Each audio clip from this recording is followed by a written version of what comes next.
Students, मैं रेणुका और हम क्लास 10th मैथ्स की एनसीईआरटी बुक की सीरीज कर रहे हैं। इस सीरीज में हम आपकी एनसीईआरटी मैथ्स बुक का फर्स्ट चैप्टर जो कि रियल नंबर है, इसके रिगार्डिंग आज एक क्विक रिवीजन लेंगे। क्विक रिवीजन मीन्स इस पूरे चैप्टर में एज ए होल क्या है वो आज हम सारा देखेंगे, ताकि आप एट अ टाइम ये सारे नोट्स का एक क्विक रिवीजन ले सके। और मैं यही सजेस्ट करूंगी कि ये सारा का सारा जो भी मैंने यहाँ पर लिखा है आपको अपनी नोटबुक के एक पेज पर नोट डाउन करना है, क्योंकि हम हर एक चैप्टर का इस टाइप से एक क्विक रिवीजन लेंगे। आप क्विक रिवीजन बोल दो या फिर माइंड मैप भी बोल सकते हो या शॉर्ट नोट्स भी बोल सकते हो, पूरे के पूरे चैप्टर में है क्या। बट ये हेल्पफुल तभी होगा जब आप खुद अपनी नोटबुक में लिखोगे एक पेज पर।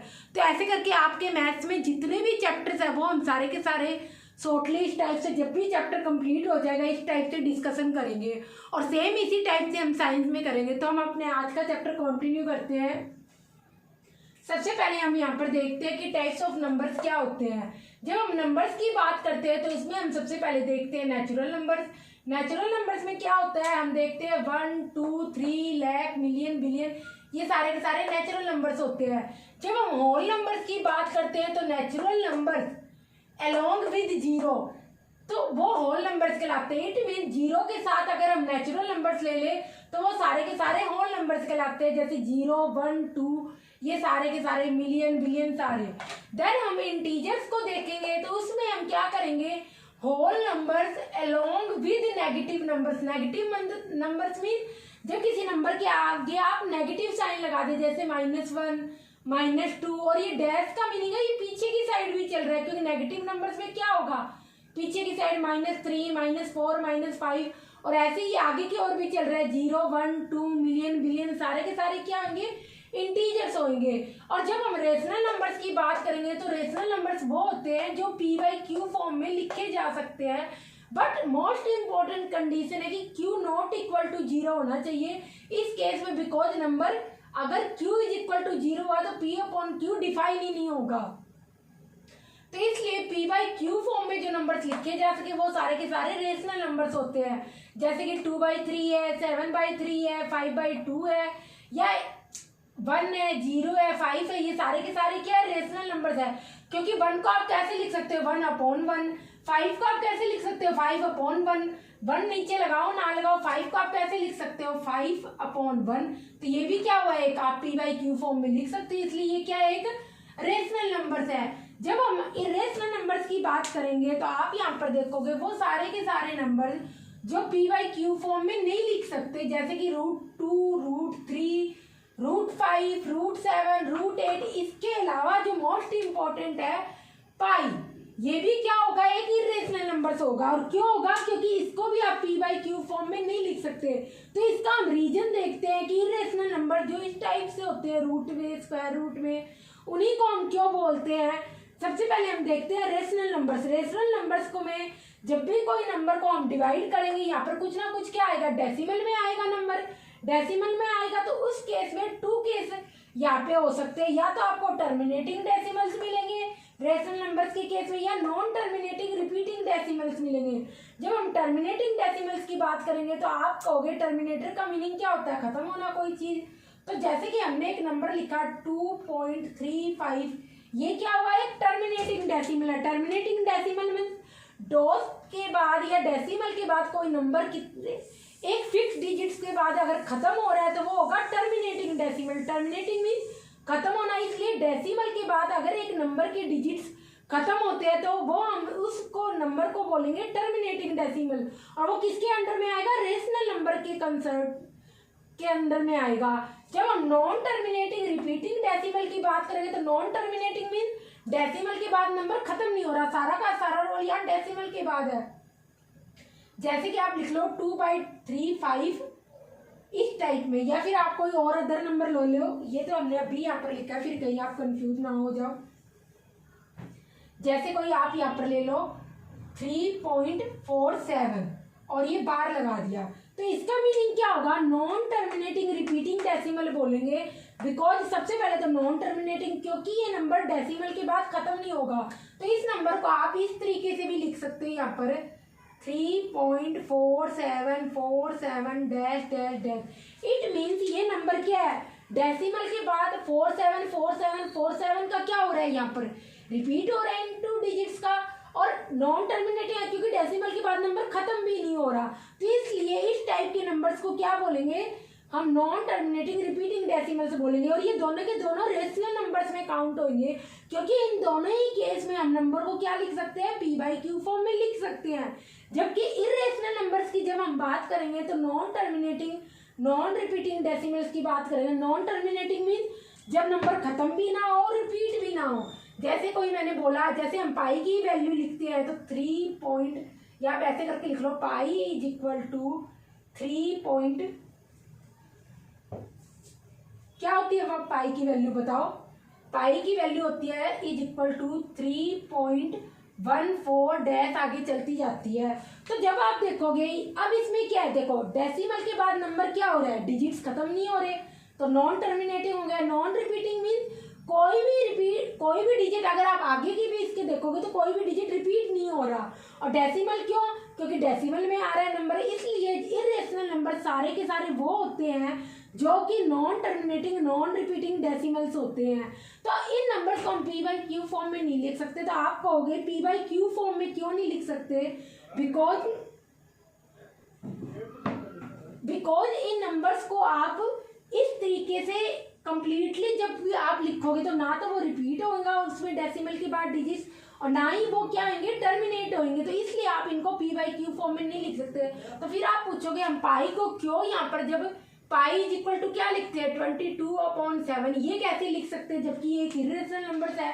तो बिकॉज हम इसको सिर्फ क्वेश्चन में कैलकुलेशन को इजी करने के लिए पाई की वैल्यू 22/7 लेते हैं, अदरवाइज पाई क्या है, एक इर्रेशनल नंबर्स में काउंट होगा।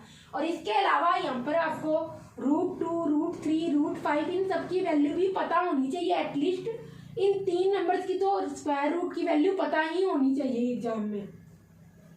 नेक्स्ट हम देखते हैं फंडामेंटल थ्योरम ऑफ अरिथमेटिक। तो फंडामेंटल थ्योरम ऑफ अरिथमेटिक हमें यहाँ पर स्टेट करती है कि हर एक कंपोजिट नंबर को हम एक्सप्रेस कर सकते हैं प्रोडक्ट ऑफ प्राइम्स के फैक्टर्स के बीच में, और ये फैक्टराइजेशन होता है यूनिक होता है, और इसके अलावा इसमें ऑर्डर मैटर नहीं करता है। तो सबसे पहले प्राइम नंबर्स क्या होते हैं, प्राइम नंबर्स यहाँ पर वो नंबर्स होते हैं जिनके ओनली 2 फैक्टर्स होते हैं, एक तो 1 और एक नंबर इटसेल्फ। और कंपोजिट नंबर्स क्या होते हैं, वो नंबर जिनके मोर देन 2 फैक्टर्स होते हैं, जैसे कि 12 हो गया, 15 हो गया, ये सारे के सारे कंपोजिट नंबर्स होंगे। तो जैसे कि हमारे पास एक एग्जांपल है 75, ये क्या है, कंपोजिट नंबर है, यही FTA में लिखा है फंडामेंटल थ्योरम ऑफ अरिथमेटिक, जिसको शॉर्टली हम बोलते हैं FTA। तो 75 के एक कंपोजिट नंबर है, क्यों, क्योंकि आप इसको फर्दर ब्रेक डाउन कर सकते हो प्रोडक्ट ऑफ प्राइम्स में। जब हम 75 को ब्रेक करेंगे तो यहाँ पर आएगा 5 × 5 × 3, तो ये आएगा। यहाँ पर आपने क्या कर दिया, प्रोडक्ट ऑफ प्राइम फैक्टर्स में क्या कर दिया, इसको ब्रेक कर दिया 75 को। और ये फैक्टराइजेशन यूनिक है, क्यों, जब भी आप किसी और नंबर को, ऐसा कोई भी और नंबर नहीं है जिसको आप इस टाइप में इन्हीं प्राइम फैक्टर्स की प्रोडक्ट के में लिख सकते हो। कुल मिला के आप कोई भी ऐसा नंबर नहीं है जिसमें यही 3 फैक्टर्स हो और इसी टाइप में क्या हो, इन्हीं 3 फैक्टर्स का मल्टीप्लिकेशन दिया हो। तो यही यहाँ पर लिख रखा है, इसलिए हम बोलते हैं ये फैक्टराइजेशन यूनिक होता है। फैक्टराइजेशन मीन्स आप उस नंबर को प्राइम फैक्टर्स के मल्टीप्लिकेशन की फॉर्म में लिख दोगे। और इसके अलावा इसमें ऑर्डर मैटर नहीं करता कि प्राइम नंबर्स किस टाइप से लिखे जा रहे हैं। अब मैंने यहाँ पर लिखा 75 को 5 × 5 × 3 लिखा, तो आप ऐसे भी तो लिख सकते हो 3 × इसको ऐसे नहीं लिख सकते 3 × 5 × 5, तब भी क्या रहेगा, दोनों ही केस में यहाँ पर क्या रहेगा, नंबर सेम ही आएगा 75। तो इसलिए इसमें क्या कहा गया है, इसमें ऑर्डर मैटर नहीं करता है apart from the order in which they are written. तो इसमें ऑर्डर मैटर नहीं करता, ऑर्डर आप प्राइम फैक्टर्स का कैसे भी मल्टीप्लिकेशन में लिख सकते हो, जी पहले 3 लिख दो फिर 5 लिख दो, कुछ भी मैटर नहीं करता।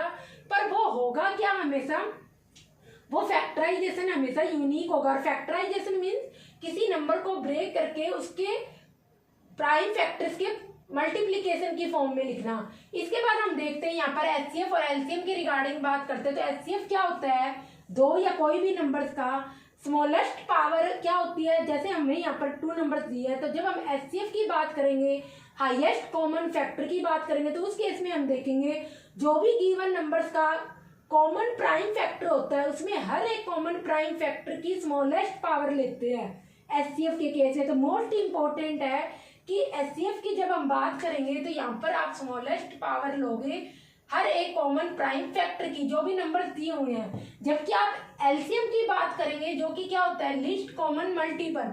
लीस्ट कॉमन मल्टीपल तो नाम से ही पता चल रहा है, इसमें हम क्या देखेंगे, हाईएस्ट पावर देखेंगे हर एक प्राइम फैक्टर की जो भी नंबर गिवन है। तो ये बहुत इंपॉर्टेंट है। एलसीएम में क्या देखेंगे, हाईएस्ट पावर देखेंगे हर एक प्राइम फैक्टर की जो गिवन नंबर्स में है। तो जैसा कि हमें यहाँ पर अगर 12 और 15 का यहाँ पर फैक्टराइजेशन करते हैं तो 12 क्या आ जाएगा, 2 इंटू 2 इंटू 3 यही होगा, क्योंकि ये क्या बन जाएगा, 12 भी बनेगा। तो फैक्टराइजेशन मीन्स उस नंबर को प्राइम फैक्टर्स की फॉर्म में लिखना है, प्राइम नंबर्स के मल्टीप्लीकेशन में लिखना है। और 15 का होता है 3 इंटू 5। जब आप इनका एचसीएफ निकालोगे यहाँ पर इस टाइप से लिखते हैं एचसीएफ, और ब्रैकेट में जो नंबर्स लिखे हो 12 और 15, इन दोनों नंबर का जब आप एचसीएफ निकालोगे तो इनमें क्या कह रहे हैं हम, स्मॉलेस्ट पावर लेते हैं हर कॉमन प्राइम फैक्टर की। सबसे पहले दोनों में कॉमन प्राइम फैक्टर देखना है, ये 3 है और 3 है, और इन दोनों में इसके अलावा कोई भी कॉमन प्राइम फैक्टर नहीं है, क्योंकि कॉमन प्राइम फैक्टर लेते हैं एचसीएफ के केस में। और हाईएस्ट पावर कितनी है, कॉमन प्राइम फैक्टर जो कि 3 है, इसकी हाईएस्ट पावर दोनों में 1 ही है।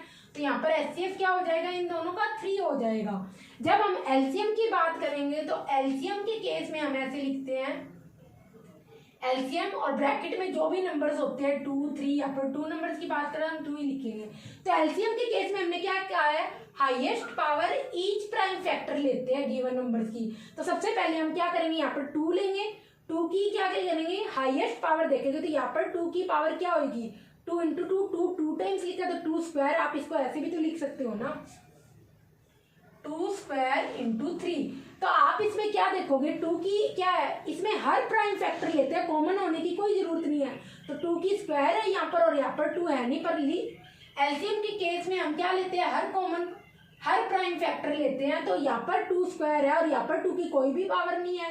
बट एलसीएम के केस में हम क्या लेते हैं, हर प्राइम फैक्टर लेते हैं और उसकी हाईएस्ट पावर लेते हैं। तो 2 की हाईएस्ट पावर क्या है, 2 है, स्क्वायर है, तो हमने 2 स्क्वायर लिख दिया। उसके बाद आप 3 देखोगे, 3 तो दोनों में ही है, बट कॉमन हो ना हो वो एलसीएम के केस में मैटर नहीं करता। तो दोनों में हाईएस्ट पावर क्या है, 1 ही है, तो इसलिए 3 को 1 टाइम लिख देंगे। देन आप यहाँ पर देखोगे, यहाँ पर तो क्या है, 5 नहीं है, बट यहाँ पर क्या है, 5 है। तो एलसीएम के केस में हम क्या करते हैं, हर प्राइम फैक्टर की हाईएस्ट पावर लेते हैं। तो 5 एक प्राइम फैक्टर है जो कि इसमें प्रेजेंट है, इसमें ना कोई मैटर नहीं कर रहा कि कॉमन प्राइम फैक्टर की तो बात ही नहीं होती एलसीएम के केस में, हर प्राइम फैक्टर की बात होती है। तो 5 की बात करेंगे और इसकी हाईएस्ट पावर क्या है, यहाँ पर 1 है, तो इसको लिख देंगे यहाँ पर 5। तो ये आपके पास आपका एचसीएफ और एलसीएम आ गया है 12 और 15 का। और जब हम इन ही 2 नंबर्स के या कोई भी नंबर्स हो, कोई भी 2 नंबर्स हो नेचुरल नंबर्स, उनका रिलेशनशिप देखेंगे एचसीएफ और एलसीएम के बीच में और उन 2 नंबर्स के बीच में। बट एक यहाँ पर ये मोस्ट इंपॉर्टेंट की सिचुएशन है कि ये रिलेशन है हमेशा 2 नंबर्स के केस में अप्लाई होगा, 3, 4 इन नंबर्स में अप्लाई नहीं होगा। तो अगर ए और बी आपके पास क्या है, नेचुरल नंबर है, तो उस केस में इन दोनों नंबर का एचसीएफ इनटू इन दोनों नंबर का एलसीएम इज इक्वल टू होता है इन दोनों नंबर्स के मल्टीप्लीकेशन के बराबर। ये रिलेशनशिप होता है। कई बार क्वेश्चन आ जाता है कि 3 नंबर्स के लिए प्रूव करके दिखाओ ये रिलेशनशिप होगा नहीं होगा, तो वो नहीं होगा, क्योंकि ये रिलेशन मोस्ट इंपॉर्टेंट है। आप स्टार लगा के लिख लो, ओनली 2 नंबर्स के लिए यहाँ पर ट्रू है कि ओनली 2 नंबर्स अगर आपको गिवन हो नेचुरल नंबर, तो उस केस में उन दोनों नंबर के एचसीएफ और एलसीएम का मल्टीप्लीकेशन उन दोनों नंबर के प्रोडक्ट के बराबर होता है। तो ये हमारा आज का एक क्विक मैप, माइंड मैप था जो हमने शॉर्टली रिवीजन लिया है। आई होप आपको वीडियो अच्छी लगी होगी। वीडियो को लाइक और शेयर जरूर करें।